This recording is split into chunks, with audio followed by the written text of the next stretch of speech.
బీఆర్ఎస్లో రాజకీయ కలకలం రేగుతున్నట్టుగా కనబడుతున్నది. కవిత గారు రాసినట్టుగా ప్రచారం జరుగుతున్న లేఖ వాళ్ళ పార్టీ అంతర్గత అంశమైనప్పటికీ కూడా అది కాంగ్రెస్ పార్టీ ఏదో చేసింది అని చెప్పినట్టుగా బీఆర్ఎస్ మిత్రులు మాట్లాడడం అనేది హాస్యాస్పదం.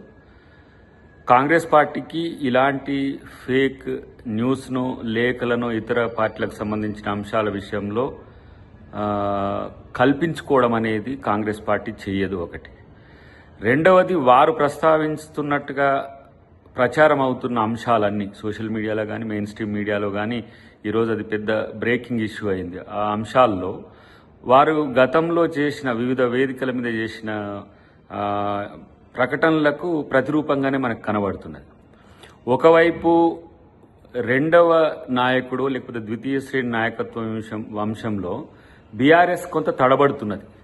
కొడుకు వరంగల్ సభలో ప్రస్తావించాల్సిన అంశాలతో పాటు పార్టీ బీఆర్ఎస్గా మారినాక బీజేపీతో కొనసాగిస్తున్న స్నేహపూరిత వాతావరణం కావచ్చు, బీజేపీతో వ్యవహరించాల్సిన అంశాల విషయంలో కూడా ప్రస్తావన వచ్చింది. కాబట్టి బీజేపీ తనను జైల్లో పెట్టిందనే భావన కూడా కలిసి ఉంటుంది.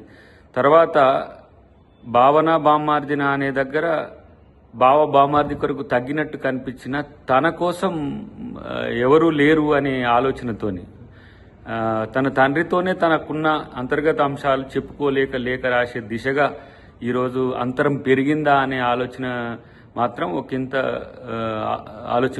ఆలోచింపజేసేది. అన్నిటికంటే ముఖ్యంగా ఈరోజు బీఆర్ఎస్లో కానీ బీజేపీలో కానీ అంతర్గత పోరు మూడు ముక్కలాటగా కొనసాగుతున్నది. సో దాన్ని కాంగ్రెస్ పార్టీకి అంటగట్టాలని చూడడం.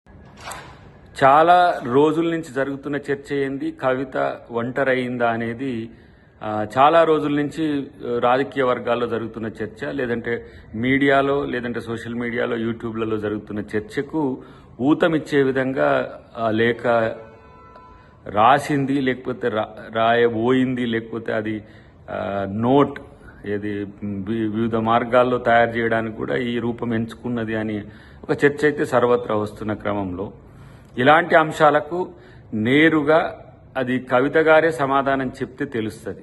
లేదంటే ఆ పార్టీ నాయకులు ఎవరైనా దాని మీద వివరణ ఇస్తే తెలుస్తుంది తప్పితే అంతవరకు ఇది ఒక లీక్ వార్తగానో, లేకపోతే చెప్పాలంటే ఒక ఎత్తుగడతోని వాళ్ళ పార్టీలోనే వాళ్ళు ఏమైనా చేసిన ప్రయత్నంగా మనం చూడాల్సి వస్తుంది.